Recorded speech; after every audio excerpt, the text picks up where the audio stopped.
Hello everyone, एक बार फिर से आप सभी का क्रेजी जी के ट्रिक के यूट्यूब प्लेटफॉर्म पर स्वागत है। आज का ये सेशन आप सभी के लिए बहुत ही इंपॉर्टेंट है क्योंकि आज के इस सेशन में हम जनवरी से लेकर मार्च 2026 तक के सभी लेटेस्ट अपॉइंटमेंट यहां पर डिटेल में डिस्कस करेंगे। सभी फैक्ट आराम से नोट कीजिएगा, सारे क्वेश्चन आराम से देखिएगा। जितने भी अपॉइंटमेंट अलग अलग ऑर्गेनाइजेशन में इंडिया में या वर्ल्ड में हुए हैं उनको हम यहां पर डिस्कस करेंगे। आने वाली एग्जाम में यहां से डेफिनेटली आपको 2 क्वेश्चन देखने को मिल सकते हैं, तो एंड तक बने रहिए। पीडीएफ की लिंक मैंने आपको डिस्क्रिप्शन में दे दी है, वहां से आप इसकी पीडीएफ को ज्वाइन कर लीजिए। इसके अलावा आप हमारे current affair one stop solution को ज्वाइन कर सकते हैं 2026 के, जहां पर आपको 50 प्लस ई बुक मिल जाएगी मंथली और करंटली ई बुक मिल जाएगी करंट अफेयर की, 200 प्लस आपको पीडीएफ मिल जाएगी और इसके अलावा 500 से ज्यादा टेस्ट और क्विज भी आप यहां पर ज्वाइन कर सकते हैं। इसके अलावा एसएससी की जो प्रिपरेशन कर रहे हैं स्टूडेंट, वो एसएससी सीजीएल का हमारा स्पेशल पैकेज ज्वाइन कर सकते हैं। सबकी लिंक मैंने आपको डिस्क्रिप्शन में दे दी है, वहां से आप इसे इजीली अवेल कर सकते हैं। हम चलते हैं सबसे पहले क्वेश्चन की तरफ और देखते हैं जनवरी से लेकर मार्च तक के सभी इंपॉर्टेंट अपॉइंटमेंट। पहला क्वेश्चन, संयुक्त राष्ट्र के निरस्त्रीकरण मामलों पर सलाहकार बोर्ड के अध्यक्ष के रूप में किस भारतीय राजनयिक की नियुक्ति की गई है? तो यहां पर बात की जा रही है United Nation Advisory Board on Disarmament Matters. United Nation को डिसआर्मेंट पर या इसके अलावा न्यूक्लियर फैसिलिटी को कम किया जाना चाहिए वर्ल्ड में, उसके लिए कैसे पॉलिसी बनाई जाए, इन सभी पर यूनाइटेड नेशन को एडवाइस देने वाला बोर्ड है जिसे कहा जाता है United Nation Advisory Board on Disarmament Matters. तो इसके हाल ही में अध्यक्ष के रूप में अपॉइंट किया गया है डी.बी. वेंकटेश वर्मा को। यहां पर हम डी.बी. वेंकटेश वर्मा की बात करें तो बहुत ही फेमस इंडियन डिप्लोमेट है। आपको यह चीज पता होना चाहिए कि United Nation Advisory Board on Disarmament Matters के अध्यक्ष बनने वाले ये पहले व्यक्ति हैं, वेंकटेश वर्मा। तो आंसर हो जाएगा वेंकटेश वर्मा। इनका कार्यकाल 2026-27 तक का है। 2026 में इस साल इनकी नियुक्ति हुई है और 2027 तक ये अपने पद पर 2 साल के लिए अपॉइंट किए गए हैं। 1988 बैच के आईएफएस अधिकारी हैं, 2021 में रिटायर हो चुके हैं। भारत के फॉर्मर डिप्लोमेट, रशिया में भारत के राजदूत के रूप में काम कर चुके हैं और इसके अलावा India US civil nuclear deal में बातचीत में इनकी काफी महत्वपूर्ण भूमिका थी। अब इनको अध्यक्ष बनाया गया है United Nation Advisory Board on Disarmament Matters का। संस्था क्या करती है ये मैंने आपको बता दिया। यूनाइटेड नेशन की एक एडवाइजरी बोर्ड है आर्म्स को कंट्रोल करने के लिए, न्यूक्लियर डिसआर्मेंट के लिए। ये यूनाइटेड नेशन सेक्रेटरी जनरल को पॉलिसी एडवाइस देने का काम करती है। इसकी स्थापना 1978 में की गई थी और इसका हेडक्वार्टर न्यूयॉर्क में देखने को मिलता है, यूएसए में। सेकेंड क्वेश्चन पर आइए। भारतीय महिला फुटबॉल टीम का नया मुख्य कोच किसे नियुक्त किया गया है? यहां पर बात की जा रही है इंडियन विमेन फुटबॉल टीम की, जिसका मुख्य कोच अपॉइंट किया गया है अमेलिया वॉलवर्डे को। तो अमेलिया वॉलवर्डे भारतीय महिला फुटबॉल टीम की नई मुख्य कोच के रूप में अपॉइंट की गई।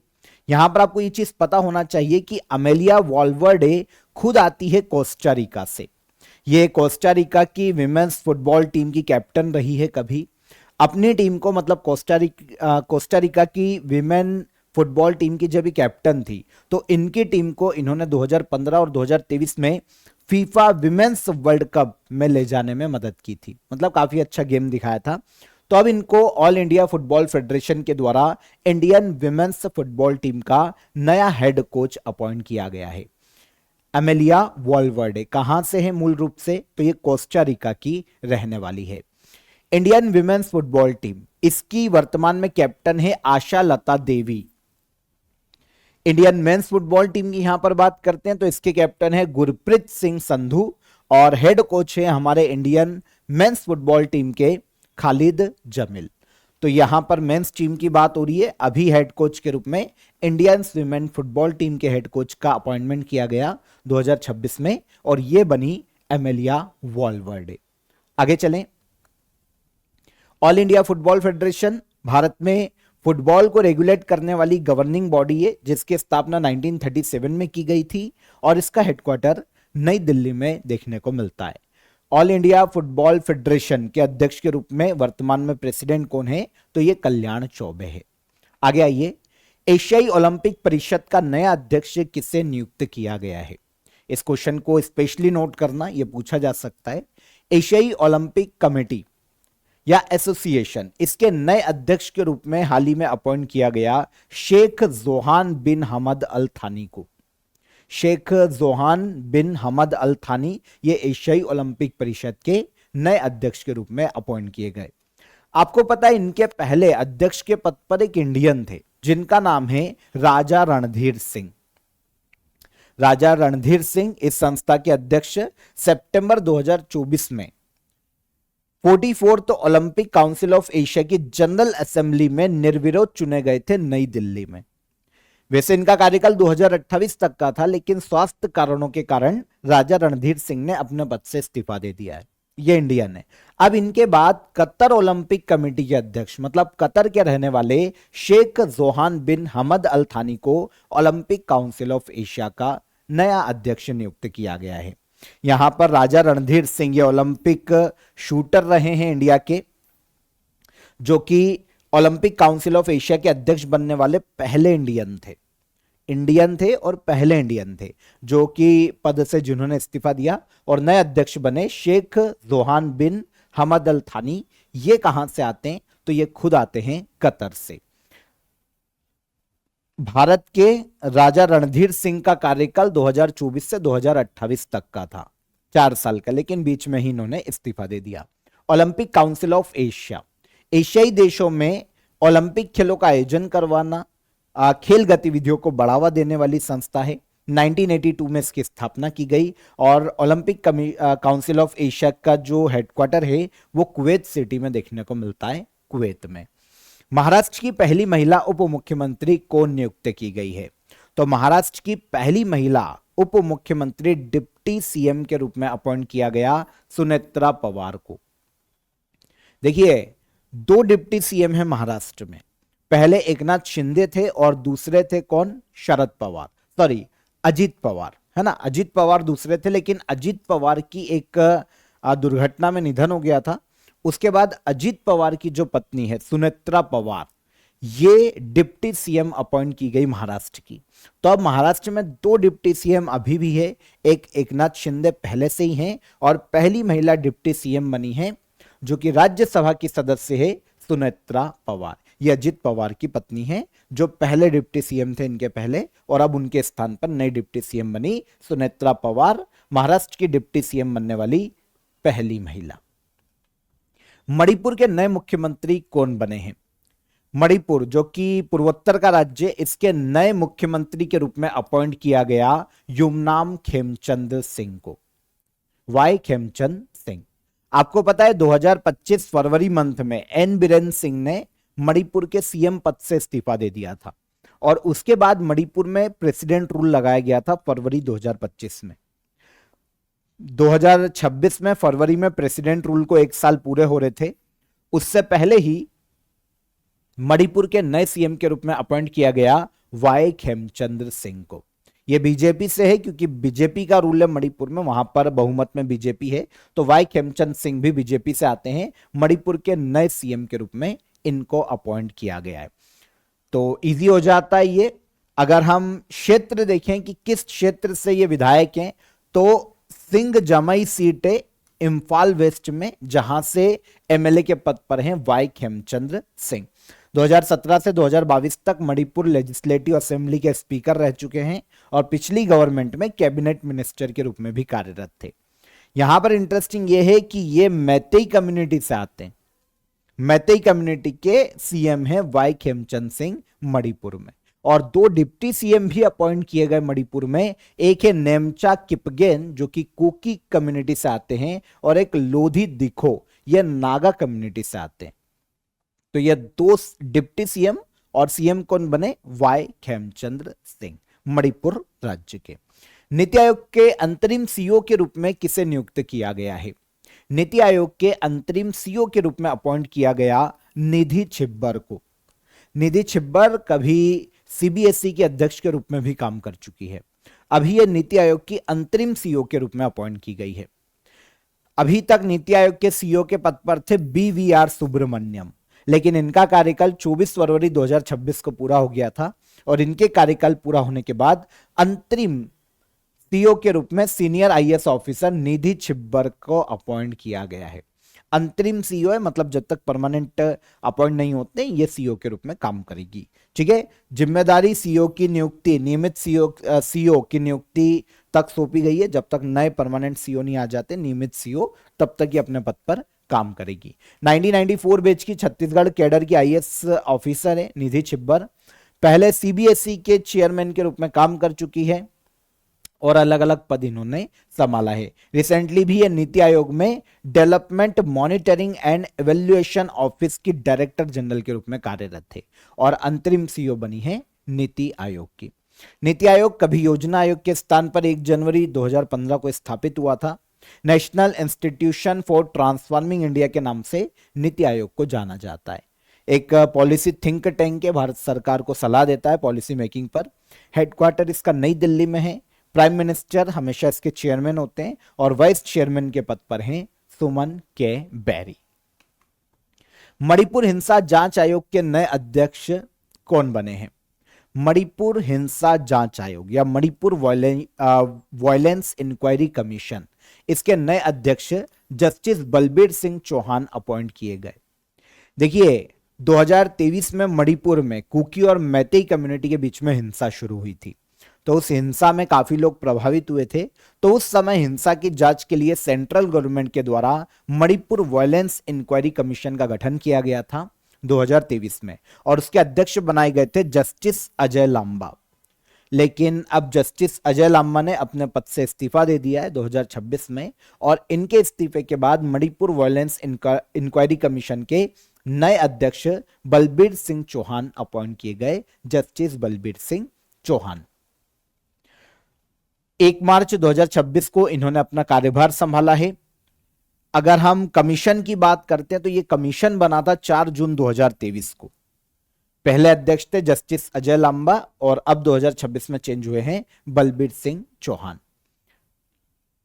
यहां पर एक चीज और, मणिपुर के बारे में मैंने आपको अभी बताया कि पिछले महीने में ही इसमें प्रेसिडेंट रूल खत्म हुआ है फरवरी मंथ में और नए सीएम बने हैं इसके वाई खेमचंद्र सिंह।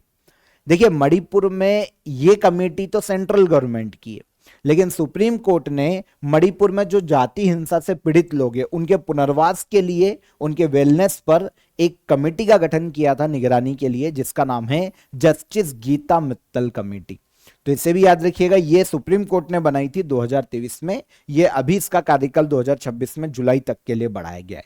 तो जस्टिस गीता मित्तल कमेटी मणिपुर में जाति हिंसा के पीड़ितों के पुनर्वास और उनके वेलनेस पर निगरानी के लिए यह कमेटी गठित की गई थी सुप्रीम कोर्ट के द्वारा।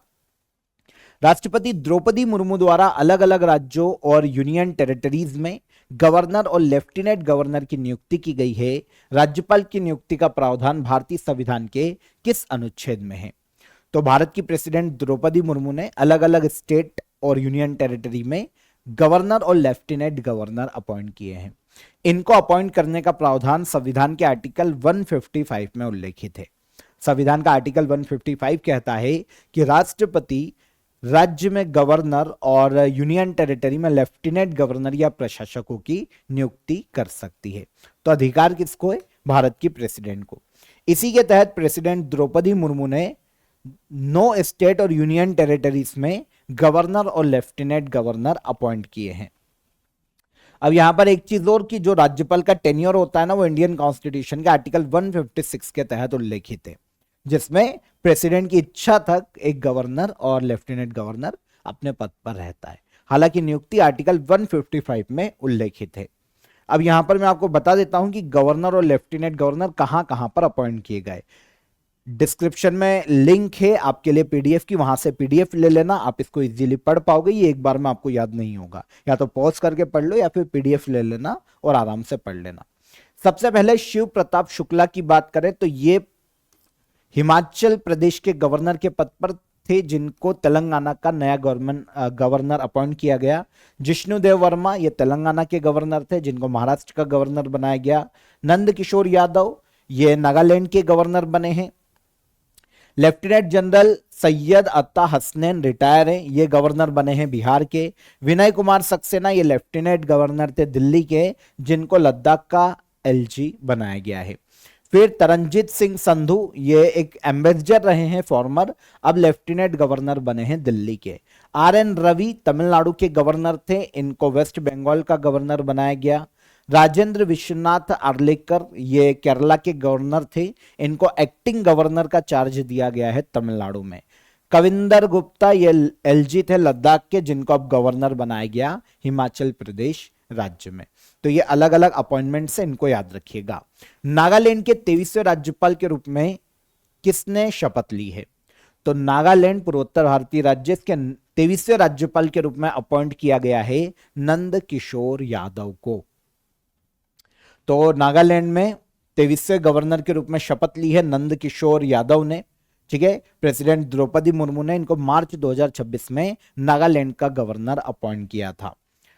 आपको पता है एक सीनियर बीजेपी लीडर है, बिहार लेजिस्लेटिव असेंबली के ये स्पीकर रहे हैं, अजय कुमार भल्ला की जगह इनकी नियुक्ति की गई है, क्योंकि 25 अगस्त 2025 में मणिपुर के गवर्नर के साथ साथ अजय कुमार भल्ला को नागालैंड का एडिशनल चार्ज दिया गया था, क्योंकि ला गणेशन जो कि नागालैंड के गवर्नर थे, लास्ट ईयर अगस्त में उनका पद पर रहते हुए निधन हो गया था।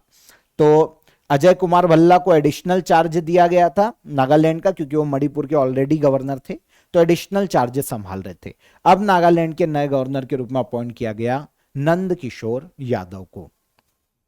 राष्ट्रीय पिछड़ा वर्ग आयोग का नया अध्यक्ष किसे नियुक्त किया गया है?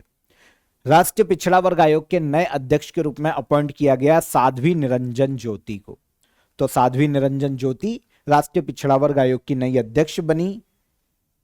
इनके पहले इस पद पर हंसराज गंगाराम अहीर थे, इनको रिप्लेस किया है साध्वी निरंजन ज्योति ने।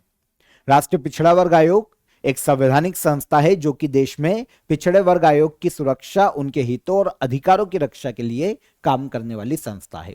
तो इसके अध्यक्ष नियुक्त की गई साध्वी निरंजन ज्योति। ठीक है, तो national commission for backward caste समझ में आ गया कि इसका काम क्या है। 1993 में यह स्थापित हुआ था, लेकिन तब ये एक स्टैट्यूटरी बॉडी थी। आगे चलकर 102वें संविधान संशोधन के माध्यम से 2018 में इसे संविधान के आर्टिकल 338 में शामिल किया गया और यह बन गई एक कॉन्स्टिट्यूशनल बॉडी। तो इंडियन कॉन्स्टिट्यूशन के आर्टिकल 338 में उल्लेखित है राष्ट्रीय पिछड़ा वर्ग आयोग, और इसकी अध्यक्ष बनी है साध्वी निरंजन ज्योति। इसके बाद यूनेस्को का पहला अरब महानिदेशक कौन बना है? तो यूनेस्को का पहला अरब महानिदेशक के रूप में अपॉइंट किया गया खालिद अल इनानी को। खालिद अल इनानी की बात करें तो ये मिस्र से आते हैं। यूनेस्को के डायरेक्टर जनरल बनने वाले ये पहले अरब देशों के पहले व्यक्ति है, मतलब अरब देशों में पहले व्यक्ति है। यूनेस्को के 11वें डायरेक्टर जनरल के रूप में इनको अपॉइंट किया गया। इससे पहले आंद्रे एंजोले जो कि फ्रांस से आते हैं, ये यूनेस्को के डायरेक्टर जनरल के पद पर थे। इनके स्थान पर अपॉइंट किए गए मिस्र के खालिद अल इनानी डायरेक्टर जनरल के रूप में यूनेस्को में। किस आईपीएस अधिकारी को नेशनल इन्वेस्टिगेशन एजेंसी के डायरेक्टर जनरल का एडिशनल चार्ज सौंपा गया है?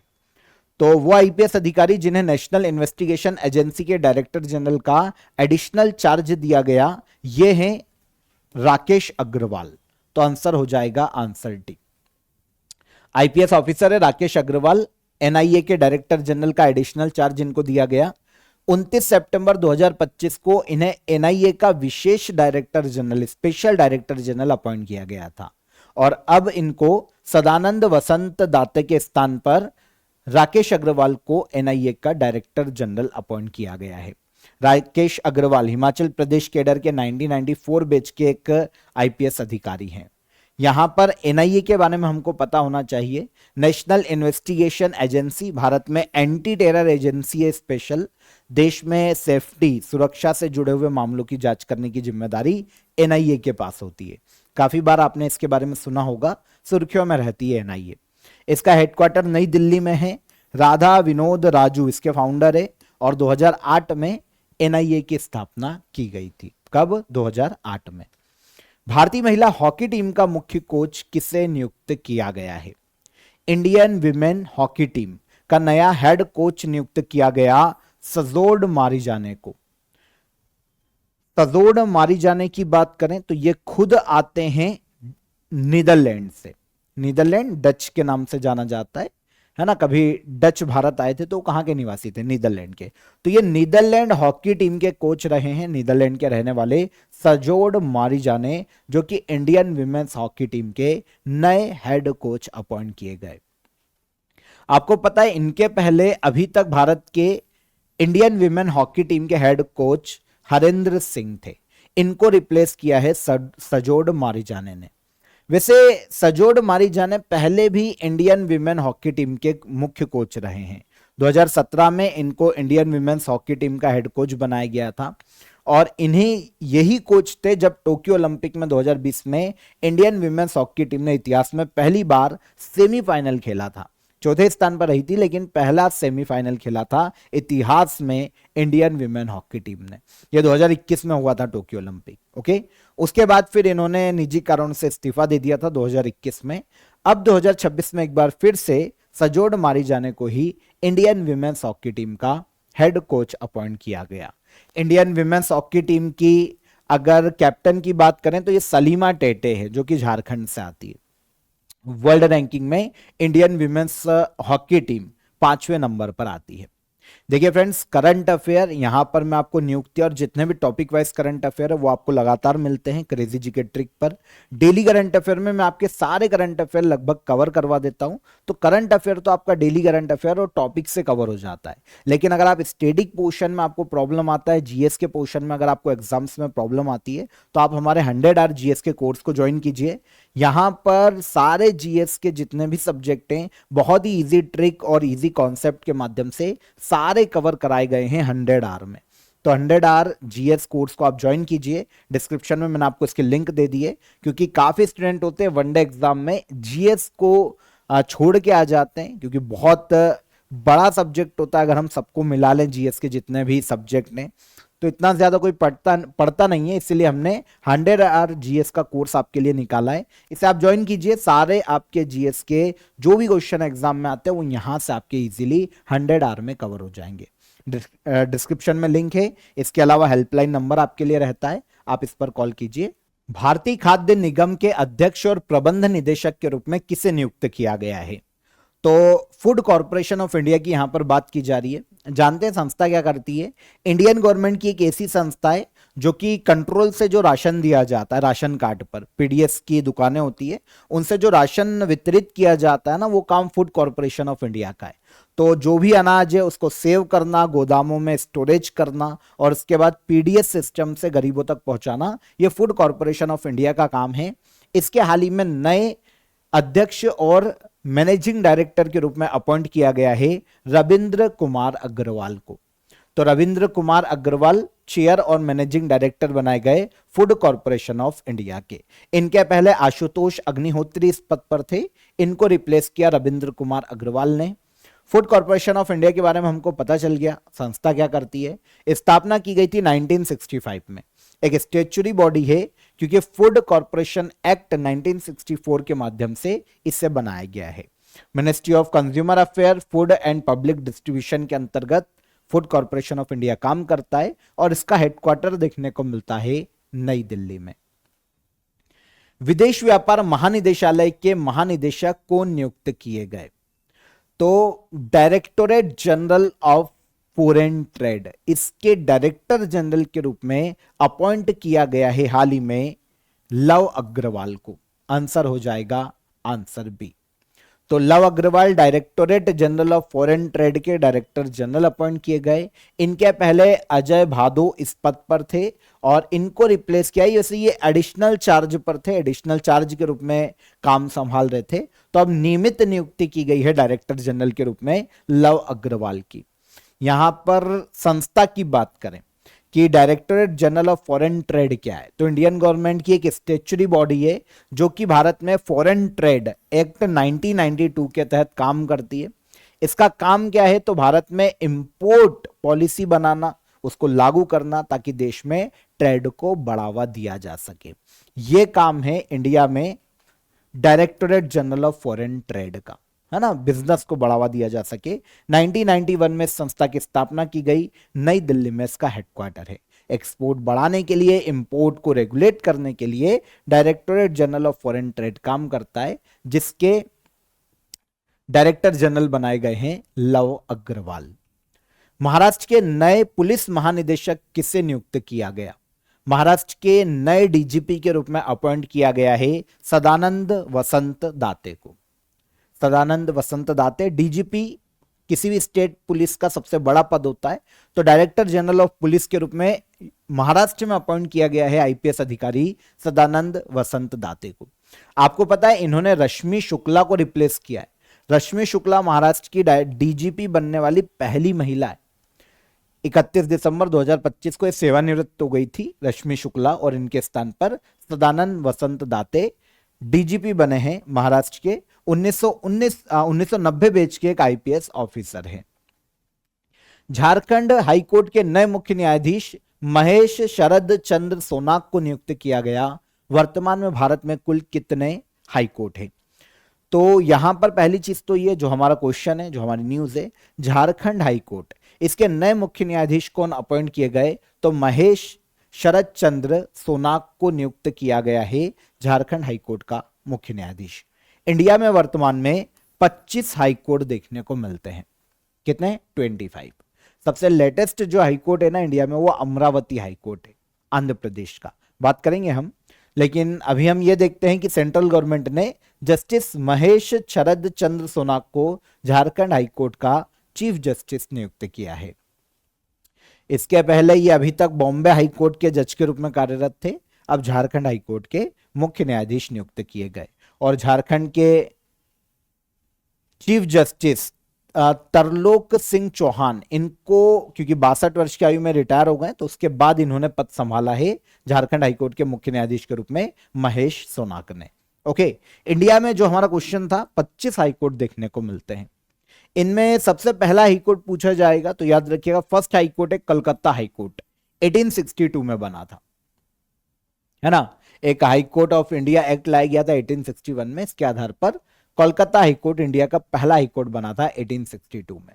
और इसके बाद फिर सेकेंड हाईकोर्ट बना उसी सन में बॉम्बे हाईकोर्ट, मुंबई में हेडक्वार्टर है। और फिर थर्ड हाईकोर्ट देखने को मिलता है सेम ईयर में 1862 में मद्रास हाईकोर्ट, जो कि चेन्नई में स्थित है। तो ये टॉप 3 हम देख लें। पहला याद रखिएगा कलकत्ता हाईकोर्ट है। 25वां हाईकोर्ट है आंध्र प्रदेश हाईकोर्ट, जो कि 1 जनवरी 2019 को बना था, अमरावती में है, अमरावती हाईकोर्ट। ठीक है। परमाणु ऊर्जा नियामक परिषद के नए अध्यक्ष कौन नियुक्त किए गए? परमाणु ऊर्जा नियामक परिषद, एटॉमिक एनर्जी रेगुलेटरी बोर्ड, इसके नए अध्यक्ष अपॉइंट किए गए इंडिया में A.K. बाला सुब्रमण्यम। तो एटॉमिक एनर्जी रेगुलेटरी बोर्ड के नए चेयरमैन कौन? A.K. बाला सुब्रमण्यम। इस पद पर अभी तक D.K. शुक्ला थे, इनको रिप्लेस किया है A.K. बाला सुब्रमण्यम ने। बहुत ही ज्यादा इनको न्यूक्लियर इंजीनियरिंग में ट्रेनिंग प्राप्त है, काफी इनका अनुभव है 40 वर्षों से ज्यादा का। तो अब A.K. बाला सुब्रमण्यम को एटॉमिक एनर्जी रेगुलेटरी बोर्ड का नया चेयरमैन अपॉइंट किया गया है। आपको यहां पर पता होना चाहिए कि एटॉमिक एनर्जी रेगुलेटरी बोर्ड करता क्या है। 1983 में संस्था बनी थी। इंडिया में न्यूक्लियर और रेडिएशन सेफ्टी को रेगुलेट करना, न्यूक्लियर एनर्जी को रेगुलेट करना, यह एटॉमिक एनर्जी रेगुलेटरी बोर्ड का मुख्य कार्य है। एटॉमिक एनर्जी एक्ट 1962 के तहत इसे गठित किया गया है। एक स्टैच्यूटरी बॉडी है जिसका हेडक्वार्टर मुंबई में है। डिपार्टमेंट ऑफ एटॉमिक एनर्जी के अंतर्गत कार्य करता है एटॉमिक एनर्जी रेगुलेटरी बोर्ड। तो अध्यक्ष या चेयरमैन कौन बने? A.K. बाला सुब्रमण्यम इसके चेयरमैन के रूप में अपॉइंट किए गए हैं। आगे आ जाएं। परिधान निर्यात संवर्धन परिषद का चेयरमैन किसे नियुक्त किया गया? यहां पर बात की जा रही है अपैरल एक्सपोर्ट प्रमोशन काउंसिल, इसके नए चेयरमैन के रूप में अपॉइंट किया गया है A. शक्तिवेल को। तो A. शक्तिवेल परिधान निर्यात संवर्धन परिषद के नए चेयरमैन अपॉइंट किए गए। 5वें टर्म के लिए इन्हें चेयरमैन नियुक्त किया गया है। आपको पता है सुधीर शेखरी इस पद पर अभी तक कार्यरत थे, इनको रिप्लेस किया है A. शक्तिवेल ने। A. शक्तिवेल 43 वर्षों का इन्हें अनुभव है। परिधान निर्यात संवर्धन परिषद के बोर्ड के रूप में इन्होंने काम किया है। 2026 में 5वीं बार ये इस संस्था के अध्यक्ष बने, क्योंकि इसके पहले 1998, 2004, 2012, 2020 इस समय भी इन्होंने इसके अध्यक्ष का पद संभाला है। और अब 2 साल का एक और कार्यकाल मिला है ए शक्तिवेल को अपैरल एक्सपोर्ट प्रमोशन काउंसिल के अध्यक्ष के रूप में। ए शक्तिवेल को भारत सरकार ने 2009 में पद्मश्री से सम्मानित किया था। यहां पर संस्था क्या करती है, तो इंडिया में टेक्सटाइल एक्सपोर्ट को बढ़ावा देना, टेक्सटाइल इंडस्ट्री को बढ़ावा देना, उद्योगों के विकास में सहयोग करना, ये इस एजेंसी का काम है। 1978 में इसका गठन किया गया था। टेक्सटाइल इंडस्ट्री से जुड़ी हुई है यह संस्था। मिनिस्ट्री ऑफ टेक्सटाइल के अंतर्गत ही कार्य करती है और हरियाणा के गुरुग्राम में इसका हेडक्वार्टर देखने को मिलता है। भारत तिब्बत सीमा पुलिस के नए डायरेक्टर जनरल कौन नियुक्त किए गए हैं, तो ITBP Indo Tibetan border police के नए डायरेक्टर जनरल के रूप में अपॉइंट किया गया है शत्रुजीत सिंह कपूर को। तो Shatrujeet Singh Kapoor Indo Tibetan border police के डायरेक्टर जनरल नियुक्त किए गए। आपको पता है इन्होंने प्रवीण कुमार को रिप्लेस किया है। प्रवीण कुमार पहले आईटीबीपी के डायरेक्टर जनरल थे, लेकिन अब प्रवीण कुमार जो है ये बॉर्डर सिक्योरिटी फोर्स के नए डायरेक्टर जनरल है। कंफ्यूज मत होना, ध्यान रखना। प्रवीण कुमार चले गए बीएसएफ के नए डायरेक्टर जनरल के रूप में और शत्रुजीत सिंह कपूर की नियुक्ति इंडो तिब्बतन बॉर्डर पुलिस के डायरेक्टर जनरल के रूप में की गई है। शत्रुजीत सिंह कपूर 1990 बैच के एक आईपीएस ऑफिसर है। पहले हरियाणा के डीजीपी के रूप में भी ये काम कर चुके हैं। आईटीबीपी इंडिया और चाइना बॉर्डर पर स्पेशली सुरक्षा की जिम्मेदारी जो है वो आईटीबीपी के पास है। 1962 में आईटीबीपी की स्थापना की गई थी। नई दिल्ली में इसका हेडक्वार्टर है और मिनिस्ट्री ऑफ होम अफेयर गृह मंत्रालय के अंतर्गत सारे अर्धसैनिक बल और जितने भी ये सुरक्षा एजेंसियां वो आईटीबीपी जैसी ये सब होम मिनिस्ट्री के अंतर्गत ही कार्य करती है।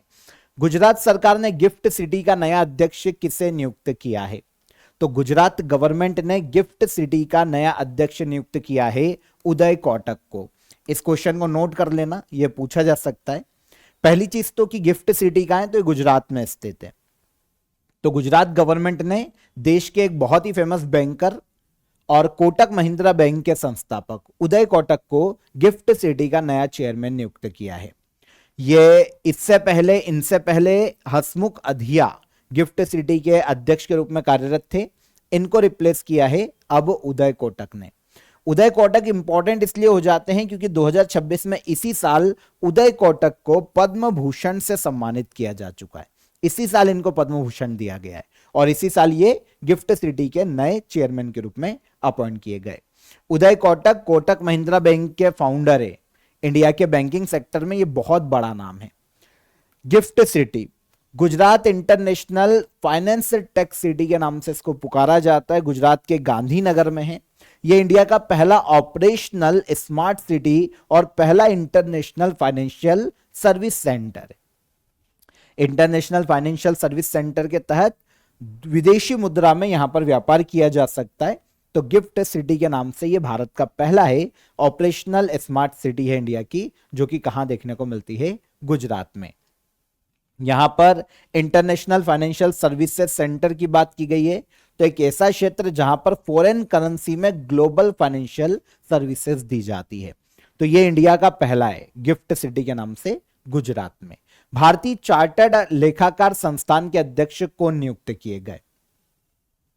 Institute of chartered accountants of India, इसके नए अध्यक्ष अपॉइंट किए गए सीए प्रसन्न कुमार डी। भारत में चार्टर्ड अकाउंटेंट्स जो पेशा है उसको रेगुलेट करना, एग्जाम को कंडक्ट करवाना और इसके अलावा पेशे को नियंत्रित करना, यह काम है भारतीय चार्टर्ड लेखाकार संस्थान का। इसके नए अध्यक्ष सीए प्रसन्न कुमार डी को हाल ही में अपॉइंट किया गया। इन्हें चरणजोत सिंह नंदा के स्थान पर अध्यक्ष नियुक्त किया गया है प्रसन्न कुमार डी को। मूल रूप से प्रसन्न कुमार डी विशाखापट्टनम आंध्र प्रदेश से आते हैं और 1984 में ये खुद सीए बने थे और 40 वर्ष से ज्यादा का अनुभव है इनको चार्टर्ड अकाउंटेंट की फील्ड में। तो अब सीए प्रसन्न कुमार डी को institute of chartered accountants of India का नया अध्यक्ष नियुक्त किया गया है। एक स्टेचुरी बॉडी है क्योंकि 1949 के चार्टर्ड अकाउंटेंट्स एक्ट के तहत इसकी नियुक्ति की गई है, इससे बनाया गया है। तो वर्ल्ड की सबसे बड़ी प्रोफेशनल अकाउंटिंग बॉडी इसको माना जाता है। काम जैसा कि मैंने आपको बताया, चार्टर्ड अकाउंटेंट्स की पढ़ाई को रेगुलेट करना, एग्जाम को रेगुलेट करना, ये जो पेशा है चार्टर्ड अकाउंटेंट का, उनके रूल्स को संचालित करना, नियमित करना, ये सारे काम institute of chartered accountants of India के हैं। मिनिस्ट्री ऑफ कॉर्पोरेट अफेयर्स के अंतर्गत ये संस्था कार्य करती है और इसके चेयरमैन अपॉइंट किए गए सीए प्रसन्न कुमार डी। हाल ही में स्थापित नेशनल डेंटल कमीशन का पहला चेयरमैन किसे नियुक्त किया गया है? नेशनल डेंटल कमीशन, इसके नए अध्यक्ष के रूप में चेयरमैन, पहले चेयरमैन के रूप में अपॉइंट किया गया हाल ही में डॉक्टर संजय तिवारी को। ये संस्था जो है ना, ये मार्च 2026 में ही बनी। इसके पहले एक दूसरी संस्था काम करती थी जिसका नाम है dental council of India. Dental council of India को रिप्लेस किया है नेशनल डेंटल कमीशन ने, और इसके हाल ही में पहले chairman doctor Sanjay Tiwari appoint किए गए। 19 मार्च 2026 से ही संस्था ने अपना काम करना शुरू किया और ministry of health and family welfare के अंतर्गत यह संस्था काम करेगी। देखिए, पुरानी संस्था की बात करते हैं, dental council of India. Dental education और डेंटिस्ट को रेगुलेट करने वाली ये इंडिया की संस्था थी, स्टैच्यूटरी बॉडी थी, क्योंकि डेंटिस्ट एक्ट 1948 के तहत इसे 1949 में बनाया गया था। डेंटल कॉलेजेस को अप्रूवल देना, डेंटिस्ट का रजिस्ट्रेशन करना, ये सारे काम डेंटल काउंसिल ऑफ इंडिया करती थी। अब 2025 में इसको रिप्लेस किया है डेंटल काउंसिल ऑफ इंडिया को किसने? नेशनल डेंटल कमीशन ने। अब ये संस्था रेगुलेट करेगी और ज्यादा ट्रांसपेरेंसी के साथ, मतलब ये और ज्यादा ट्रांसपेरेंसी और अकाउंटेबिलिटी के साथ काम करेगी। एक ऑटोनॉमस स्टैच्यूटरी बॉडी है जिसकी स्थापना मार्च 2026 में की गई है। तो डेंटल एजुकेशन, हेल्थ केयर को रेगुलेट करने के लिए यह संस्था भी काम करेगी। नया वर्जन है। भारत में कार्यरत परमाणु ऊर्जा संयंत्र की प्रमुख बनने वाली पहली महिला कौन बनी है? तो भारत में कार्यरत न्यूक्लियर पावर प्लांट में किसी की भी पहली महिला प्रमुख बनने वाली जो महिला है, इनका नाम है RM नचम्मई। आंसर डी हो जाएगा। भारत में एक न्यूक्लियर पावर प्लांट है जो कि कर्नाटक में है, केगा न्यूक्लियर पावर प्लांट। तो जो केगा न्यूक्लियर पावर प्लांट या केगा जनरेटिंग स्टेशन है ना, इसकी यूनिट 3 और यूनिट 4 की प्रमुख बनाया गया है RM नचम्मई को। तो भारत में फंक्शनल न्यूक्लियर पावर प्लांट की पहली महिला, चीफ सुपरिटेंडेंट बनने वाली पहली महिला अगर पूछा जाए, या प्रमुख बनने वाली पहली महिला पूछा जाए, तो ये कौन हो जाती है? RM नचम्मई। इनकी अपॉइंटमेंट 15 मार्च 2026 को की गई है। 35 वर्ष से ज्यादा का अनुभव है इनको न्यूक्लियर पावर प्लांट में काम करने का। तो RM Nachammai functional nuclear power plant की पहली महिला प्रमुख बनने वाली महिला है, जिन्हें केगा न्यूक्लियर पावर प्लांट में यूनिट 3 और 4 की जिम्मेदारी दी गई है। Nuclear power corporation of India के द्वारा इनकी नियुक्ति की गई। यह संस्था भारत में न्यूक्लियर पावर प्लांट का कंस्ट्रक्शन, ऑपरेशन और पावर जनरेशन की देखरेख करना इस संस्था का काम है सुरक्षित रूप से। सरकारी कंपनी है भारत की। 1987 में इसकी स्थापना हुई और मुंबई में इसका हेडक्वार्टर देखने को मिलता है। काउंसिल फॉर लेदर एक्सपोर्ट्स का अध्यक्ष किसे नियुक्त किया गया है? Council for leather export, leather export को बढ़ावा देना, उसे रेगुलेट करना, यह काम है काउंसिल फॉर लेदर एक्सपोर्ट्स का। इसके अध्यक्ष के रूप में हाल ही में अपॉइंट किया गया है भारत में रमेश कुमार जुनेजा को। आंसर हो जाएगा आंसर डी। तो Ramesh Kumar Juneja council for leather export के नए चेयरमैन नियुक्त किए गए। इन्हें लेदर एक्सपोर्ट में 15 वर्ष से ज्यादा का अनुभव है। 2024 में वाइस चेयरमैन बने थे और अब रमेश कुमार जुनेजा को काउंसिल ऑफ लेदर एक्सपोर्ट का नया अध्यक्ष नियुक्त किया गया है। संस्था लेदर, फुटवियर, लेदर प्रोडक्शन के एक्सपोर्ट को प्रमोट करती है और जो लेदर एक्सपोर्टर है उनको नियमों को समझाना, रूल्स को कैसे हम फॉलो करें इसके बारे में बताना, ये सारी मदद ये संस्था करती है। 1984 में संस्था की स्थापना की गई। तमिलनाडु के चेन्नई में इसका हेडक्वार्टर है। Ministry of commerce and industry के अंतर्गत काउंसिल फॉर लेदर एक्सपोर्ट्स काम करती है। भारतीय ओलंपिक संघ ने राष्ट्रीय ओलंपिक एकेडमी को औपचारिक रूप से फिर से शुरू किया है। इसके डायरेक्टर कौन नियुक्त किए गए? तो इंडियन ओलंपिक एसोसिएशन ने गुजरात में स्थित नेशनल ओलंपिक अकादमी को फिर से ऑफिशियली शुरू किया है और इसके डायरेक्टर के रूप में अपॉइंट किया गया है गगन नारंग को। आंसर हो जाएगा आंसर सी। गगन नारंग ये बहुत ही फेमस एक ओलंपिक शूटर रहे हैं। इंडियन ओलंपिक एसोसिएशन ने अहमदाबाद गुजरात में स्थित नेशनल ओलंपिक एकेडमी को फिर से शुरू किया है। यह 2018 में बनाई गई थी, लेकिन कोविड के बाद से बंद थी। एक बार फिर से ऑफिशियली इसकी शुरुआत की गई और गगन नारंग को इसका डायरेक्टर बनाया गया है। गगन नारंग जो कि ओलंपिक शूटर रहे हैं इंडिया के, ये इंडियन ओलंपिक एसोसिएशन के उपाध्यक्ष। इंडियन ओलंपिक एसोसिएशन के अध्यक्ष पीटी उषा, ये नेशनल ओलंपिक एकेडमी की भी अध्यक्ष। लेकिन नेशनल ओलंपिक एकेडमी के डायरेक्टर कौन बने? तो गगन नारंग, ये इंडियन ओलंपिक एसोसिएशन के उपाध्यक्ष। कंफ्यूज मत होना, दोनों में ध्यान रखना। फिर से रिपीट करूं, देखो ये national Olympic Indian Olympic association ये तो काम कर ही रहा है, इसके अध्यक्ष पीटी उषा है और उपाध्यक्ष इसके गगन नारंग है। अब जो संस्था औपचारिक रूप से गुजरात में शुरू की गई वो नेशनल ओलंपिक एकेडमी, इसकी अध्यक्ष तो पीटी उषा ही है जो कि इंडियन ओलंपिक एसोसिएशन की भी अध्यक्ष है। लेकिन जो इंडियन ओलंपिक एसोसिएशन के उपाध्यक्ष गगन नारंग, वो डायरेक्टर बने हैं नेशनल ओलंपिक एकेडमी के। नेशनल ओलंपिक एकेडमी ओलंपिक में खिलाड़ियों को कैसे व्यवहार करना है, कैसे आगे बढ़ना है, इस बारे में या फिर उनके वेलफेयर के लिए काम करने वाली संस्था है। यहां पर Gagan Narang Indian shooter Olympic medalist है। लंदन ओलंपिक 2012 में 10 मीटर एयर राइफल इवेंट में इन्होंने इंडिया के लिए ब्रॉन्ज मेडल जीता था और अलग अलग गेम्स में तो काफी अवार्ड इन्होंने जीते हैं। राजीव गांधी खेल रत्न अवार्ड गगन नारंग को 2010 में दिया जा चुका है और पद्मश्री इनको 2011 में दिया गया था। National Olympic academy Olympic values सिखाना, प्लेयर्स को एथलीट के करियर और वेलफेयर के लिए काम करना, इस संस्था का काम है। यह 2018 में बनी थी गुजरात के अहमदाबाद में, लेकिन यह 2020 में कोविड के बाद बंद हो गई थी। अब एक बार फिर से शुरू किया गया। वहीं पर हम इंडियन ओलंपिक एसोसिएशन की बात करें, यह 1927 में बनी थी, पीटी उषा अध्यक्ष है और नई दिल्ली में इंडियन ओलंपिक एसोसिएशन का हेडक्वार्टर है। गेल इंडिया लिमिटेड के नए चेयरमैन और मैनेजिंग डायरेक्टर के रूप में किसे नियुक्त किया गया है? तो गेल इंडिया लिमिटेड, जिसे gas authority of India limited के नाम से जाना जाता है, इसके नए चेयरमैन और मैनेजिंग डायरेक्टर नियुक्त किए गए दीपक गुप्ता।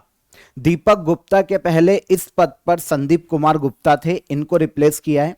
संदीप कुमार गुप्ता का कार्यकाल 28 फरवरी 2026 को खत्म हुआ और उसके बाद नए गेल लिमिटेड के नए चेयरमैन और मैनेजिंग डायरेक्टर बने कौन? 1 मार्च 2026 से, तो ये हो गए दीपक गुप्ता। आपको पता है दीपक गुप्ता के पास गैस फील्ड में काम करने का 35 वर्ष से ज्यादा का एक्सपीरियंस है। यहां पर आपको नाम से समझ में आ जाना चाहिए कि gas authority India limited Bharat में गैस के प्रोडक्शन और एक्सपोर्ट के लिए काम करने वाली संस्था है, जिसकी स्थापना 1984 में की गई थी। हेडक्वार्टर नई दिल्ली में देखने को मिलता है। यह पब्लिक सेक्टर की एक महारत्न कंपनी है सेंट्रल गवर्नमेंट की, जो कि मिनिस्ट्री ऑफ पेट्रोलियम और नेचुरल गैस के अंतर्गत कार्य करती है। वेनेजुएला की अंतरिम प्रेसिडेंट के रूप में किसने पदभार संभाला है? वेनेजुएला के प्रेसिडेंट थे निकोलस मादुरो, लेकिन आपको पता होना चाहिए कि 2026 में अमेरिका ने अटैक किया था वेनेजुएला पर और उसके जो प्रेसिडेंट थे निकोलस मादुरो, उनको गिरफ्तार करके अमेरिका लेकर चली गई थी। तो वेनेजुएला की उसके बाद अंतरिम प्रेसिडेंट के रूप में अपॉइंट किया गया डेल्सी रोड्रिग्स को। वेनेजुएला की जो सुप्रीम कोर्ट है उसने डेल्सी रोड्रिग्स को वेनेजुएला का अंतरिम प्रेसिडेंट अपॉइंट किया है। अंतरिम प्रेसिडेंट का मतलब है जब तक नया प्रेसिडेंट नहीं चुना जाता, ये प्रेसिडेंट के रूप में काम करेगी डेल्सी रोड्रिग्स। पहले प्रेसिडेंट कौन थे? तो ये थे निकोलस मादुरो, लेकिन यूएसए ने इनको गिरफ्तार कर लिया। जो ऑपरेशन चलाया था इनको गिरफ्तार करने के लिए, ये ऑपरेशन एब्सोल्यूट रिजॉल्व के नाम से जाना जाता है। यूएसए का ऑपरेशन है। हमारे लिए क्वेश्चन वेनेजुएला से है, दक्षिण अमेरिकी देश है वेनेजुएला। अंतरिम प्रेसिडेंट डेल्सी रोड्रिग्स बनी 2026 में। डेल्सी रोड्रिग्स की बात करते हैं तो ये 2018 में देश की वाइस प्रेसिडेंट बनी थी। तो 2018 से ये वाइस प्रेसिडेंट थी वेनेजुएला में और 2014 से 2018 तक फॉरेन मिनिस्ट्री में मिनिस्टर के रूप में भी इन्होंने काम किया है। वेनेजुएला की कैपिटल है काराकस। दक्षिण अमेरिकी देश है। जापान के इतिहास में वह पहली महिला प्रधानमंत्री कौन है जिन्होंने आम चुनाव में बहुमत हासिल कर पुनः सत्ता में वापसी की है? तो जापान के इतिहास में पहली महिला प्राइम मिनिस्टर बनी है जिनका नाम है सनाई तकाइची। लास्ट ईयर अक्टूबर 2025 में यह पहली बार पीएम बनी थी जापान की, और जापान की पीएम बनने वाली पहली महिला है सनाई तकाइची। अब इन्होंने एक रिस्क उठाया कि पद संभालने के बाद केवल 5 महीने में ही इन्होंने आम चुनाव की घोषणा कर दी, मतलब 3 महीने बाद ही इन्होंने घोषणा कर दी थी कि आम चुनाव कंडक्ट कराए जाएंगे पीएम पद के लिए। अब जब इलेक्शन हुए तो लिबरल डेमोक्रेटिक पार्टी ने 465 सीट में से 316 सीटें अपने नाम की। इसी पार्टी की मेंबर है सनाई तकाइची, जिन्होंने 8 फरवरी 2026 को जापान में इलेक्शन अपने नाम किया और जापान की पहली महिला प्राइम मिनिस्टर जो कि पुनः जीतकर आई है जापान में, सनाई तकाइची। बांग्लादेश के नए प्रधानमंत्री के रूप में किसने शपथ ली है? बांग्लादेश भारत की नेबर कंट्री है। इसमें नए प्रधानमंत्री के रूप में अपॉइंट किया गया है तारिक रहमान को। आपको पता होना चाहिए कि बांग्लादेश में वहां पर पार्लियामेंट्री इलेक्शन हुए थे कुछ समय पहले, और वहां पर बांग्लादेश नेशनलिस्ट पार्टी के जो लीडर हैं बीएनपी पार्टी के तारिक रहमान, इनकी पार्टी ने बहुमत हासिल किया था। 36 साल के बाद बांग्लादेश को कोई पुरुष पीएम मिला है। यहां पर जब इलेक्शन हुए ना तो 2/3 सीटें जो हैं वो तारिक रहमान की पार्टी ने जीती है, बांग्लादेश नेशनलिस्ट पार्टी ने बांग्लादेश में, और ये 36 साल के बाद पुरुष प्रधानमंत्री बने हैं बांग्लादेश के। एक खालिदा जिया है ना, इन्हीं की मदर है जो कि बांग्लादेश की पहली पीएम थी, 1991 में बनी थी। खालिदा जिया ने लंबा शासन किया, फिर शेख हसीना ने 15 साल शासन किया। तो इस तरीके से 1991 के बाद से बांग्लादेश में महिलाएं ही पीएम थी, लेकिन अब 36 साल के बाद खालिदा जिया के बेटे तारिक रहमान बांग्लादेश के नए पीएम के रूप में अपॉइंट किए गए। इन्होंने मोहम्मद यूनुस को रिप्लेस किया है जो इसके पहले अंतरिम पीएम के रूप में काम कर रहे थे। टोटल सीट 297 है, बांग्लादेश की पार्लियामेंट्री सीट है, 13वें संसदीय चुनाव थे, 209 सीटें, 2/3 सीटें तारिक रहमान की पार्टी ने अपने नाम की। डिजी लॉकर के रेगुलेटरी फ्रेमवर्क की समीक्षा के लिए गठित उच्च स्तरीय समिति के अध्यक्ष कौन हैं? देखिए, डिजी लॉकर की बात करें ना तो इंडियन गवर्नमेंट के द्वारा 2015 में इसे इंट्रोड्यूस किया गया था, लाया गया था। इसके तहत पेपरलेस तरीके को खत्म करके डिजिटली शिफ्ट करना सारे डॉक्यूमेंट्स को, यह डिजी लॉकर का मुख्य उद्देश्य था। सारे documents, driving licence, PAN card, सभी व्यक्ति डिजी लॉकर में सेव कर सकते हैं, और जैसे हार्ड कॉपी की वैल्यू होती है पूरे इंडिया में, वैसे ही डिजी लॉकर में जो डिजिटल डॉक्यूमेंट्स है उनकी वैल्यू रहती है। तो डिजी लॉकर 2015 से काम कर रहा था, लेकिन उसके बाद अब एआई आ गया है, बहुत सारे चेंजेस हो गए हैं इंडिया में। तो ऐसी कंडीशन में डिजी लॉकर को जो रेगुलेट किया जाता था उसके रेगुलेटरी फ्रेमवर्क की समीक्षा के लिए एक कमेटी का गठन किया गया है, और इसके अध्यक्ष है अजय साहनी। तो ministry of electronics and IT ने डिजी लॉकर के नियमों की समीक्षा और सुधार के लिए एक हाई लेवल कमेटी का गठन किया। इसके अध्यक्ष अजय साहनी बनाए गए हैं। तो उद्देश्य आपको समझ में आ गया, डिजी लॉकर में क्या क्या कमियां हैं उनको खत्म करना और सुधार करने के लिए यह कमेटी बनाई गई है। 2015 में डिजी लॉकर लाया गया था ministry of electronics and IT के द्वारा। उद्देश्य क्या है यह मैंने आपको बता दिया। पेपरलेस गवर्नेंस को बढ़ावा देना डिजी लॉकर का मुख्य उद्देश्य था। नौसेना आयुध महानिदेशक के रूप में किसने पदभार ग्रहण किया है? Director general of naval armament. इसके हाल ही में डायरेक्टर जनरल या महानिदेशक बने नेवल आर्मेंट के, ये बने हैं हाल ही में बीपी सिंह। तो आंसर हो जाएगा आंसर सी। बीपी सिंह 1 मार्च 2026 को नई दिल्ली में नेवल हेडक्वार्टर में डायरेक्टर जनरल ऑफ नेवल आर्मेंट के रूप में इन्होंने पदभार संभाला है। इनके पहले इस पद पर दिवाकर जयंत थे, जिनको रिप्लेस किया है बीपी सिंह ने। दिवाकर जयंत ये 28 फरवरी को रिटायर हो गए थे और 1 मार्च से बीपी सिंह ने पद संभाला है। बीपी सिंह 1990 बैच के एक इंडियन नेवल आर्मेंट सर्विस के सीनियर ऑफिसर हैं। 30 वर्षों से ज्यादा का अनुभव है नेवल आर्मेंट ऑर्गेनाइजेशन में। आपके दिमाग में आएगा कि ये नेवल आर्मेंट, ये जो संस्था है करती क्या है? तो देखिए इंडियन नेवी के लिए सभी जो हथियार है, आर्म्स से मिसाइल, गोला बारूद, इनको सिक्योर सप्लाई करना, उनका रखरखाव करना, टेक्निकल मैनेजमेंट को सुनिश्चित करना, इंडियन नेवी के लिए ये सारा काम जो होता है ये नेवल आर्मेंट का होता है। तो इसी संस्था के डायरेक्टर जनरल बनाए गए हैं कौन? बीपी सिंह। आगे चलेंगे। नेपाल के नए प्रधानमंत्री के रूप में कौन नियुक्त किए गए? नेपाल के नए प्रधानमंत्री के रूप में शपथ ली है बालेंद्र शाह ने, जिन्हें बालेन शाह के नाम से जाना जाता है। नेपाल में आपको पता होगा लास्ट ईयर जेनजी प्रोटेस्ट हुआ था, उसके बाद वहां की केपी शर्मा ओली गिर गई थी और एक अंतरिम पीएम के रूप में किसी को अपॉइंट किया गया था। लेकिन अब जब नेपाल में वापस इलेक्शन हुए हैं तो वहां के प्राइम मिनिस्टर के रूप में बालेन शाह नियुक्त हुए हैं। बालेन शाह काठमांडू के मेयर से नेपाल के प्रधानमंत्री बने हैं, केवल 35 साल की इनकी एज है।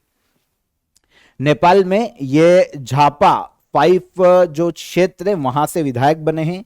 इस सीट से इन्होंने पूर्व prime minister KP Sharma Oli को हराया और नेपाल के मधेसी कम्युनिटी से आते हैं और मधेसी कम्युनिटी से प्रधानमंत्री बनने वाले पहले व्यक्ति है नेपाल में बालेन शाह। मधेसी कम्युनिटी जो कि हिमालय के तराई वाले क्षेत्रों में निवास करती है, नेपाल में वो मधेसी कम्युनिटी कहलाती है। तो उसी के व्यक्ति हैं मधेसी कम्युनिटी के बालेन शाह, जो कि नेपाल के नए पीएम के रूप में अपॉइंट किए गए। एनएसई का नया चेयरमैन किसे नियुक्त किया गया है? एनएसई को नेशनल स्टॉक एक्सचेंज के नाम से जाना जाता है। इसके नए अध्यक्ष वैसे लास्ट ईयर अपॉइंट किए जा चुके थे, लेकिन इंपॉर्टेंट है तो यहां पर हमने इसे कलेक्ट किया है। ये इंजेती श्रीनिवास है। Answer B, National Stock Exchange. इसके नए चेयरमैन कौन बने? इंजेती श्रीनिवास। इंजेती श्रीनिवास पहले international financial services centre authority के चेयरमैन के पद पर थे, इनके पहले एनएससी के अध्यक्ष बनने से पहले। अब इन्होंने 2 साल से खाली जो एनएससी के चेयरमैन का पद था उसको संभाला है और इनकी नियुक्ति की गई है एनएससी के चेयरमैन या अध्यक्ष के रूप में इंजेती श्रीनिवास की। लास्ट क्वेश्चन देखेंगे आज के अपॉइंटमेंट का। संयुक्त राष्ट्र विश्व पर्यटन संगठन, जिसे कहा जाता है United Nation World Tourism Organization, इसकी पहली महिला महासचिव के रूप में हाल ही में किसे नियुक्त किया गया है? ऑर्गेनाइजेशन का नाम क्या है? United Nation World Tourism Organization. ये जो ऑर्गेनाइजेशन है ना, यूनाइटेड नेशन का पार्ट है, यूनाइटेड नेशन की संस्था है जो कि वर्ल्ड में टूरिज्म को बढ़ावा देने के लिए काम करती है। इसकी पहली महिला सेक्रेटरी जनरल महासचिव के रूप में अपॉइंट किया गया शेखा नासिर अल नोवेस को। यहां पर शेखा नासिर अल नोवेस, ये महिला एक बिजनेस वुमेन है यूएई की। तो यूएई की एक बहुत ही फेमस व्यवसायी है जिनको हाल ही में United Nation World Tourism Organization का महासचिव सेक्रेटरी जनरल अपॉइंट किया गया और इस पद पर अपॉइंट होने वाली यह पहली महिला है। इनका कार्यकाल जनवरी 2026 से शुरू हुआ है। इनके पहले जॉर्जिया के जुराब इस पद पर थे और अब इनको रिप्लेस किया है शेखा नासिर अल नोवेस ने। चुनाव जो है 123 से यूनाइटेड नेशन टूरिज्म काउंसिल के सेशन में हुआ था मई 2025 को स्पेन में, वहां इनको चुना गया था और अब जनवरी 2025 में इन्होंने जनवरी 2026 में इन्होंने United Nation World Tourism Organization के सेक्रेटरी जनरल का पद संभाला है। Shaikha Nasser Al Nowais. संस्था क्या करती है ये मैंने आपको बता दिया, यूनाइटेड नेशन की एजेंसी है जो कि टूरिज्म को बढ़ाने के लिए वर्ल्ड में काम करती है। 1975 में यूनाइटेड नेशन की इस बॉडी का गठन किया गया था। स्पेन के मैड्रिड में इसका हेडक्वार्टर है और 160 मेंबर कंट्रीज इसकी मेंबर है। United Nation World Tourism Organization की 160 कंट्री मेंबर है। इजी। तो यहां पर आज के सेशन में हमने 35 अपॉइंटमेंट यहां पर डिस्कस किए हैं जो कि जनवरी से मार्च 2026 के हैं। आपको ये अपॉइंटमेंट आने वाली सभी एग्जाम में काम आएंगे, सभी एग्जाम में पूछे जाएंगे। आई होप इजीली आपको समझ में आया होगा। पीडीएफ की लिंक मैंने आपको डिस्क्रिप्शन में दे दी है, वहां से इसे ज्वाइन कर लीजिए या फिर आप करंट अफेयर 2026 का वन स्टॉप सॉल्यूशन ज्वाइन कर लीजिए, वहां पर आपको इसकी पीडीएफ भी मिल जाएगी और other e book, PDF, test और क्विज भी वहां पर आपको मिल जाएगा। तो हम फिर मुलाकात करेंगे किसी और टॉपिक के साथ किसी और सेशन में। तब तक अपना ख्याल रखिएगा। जय हिंद, जय भारत।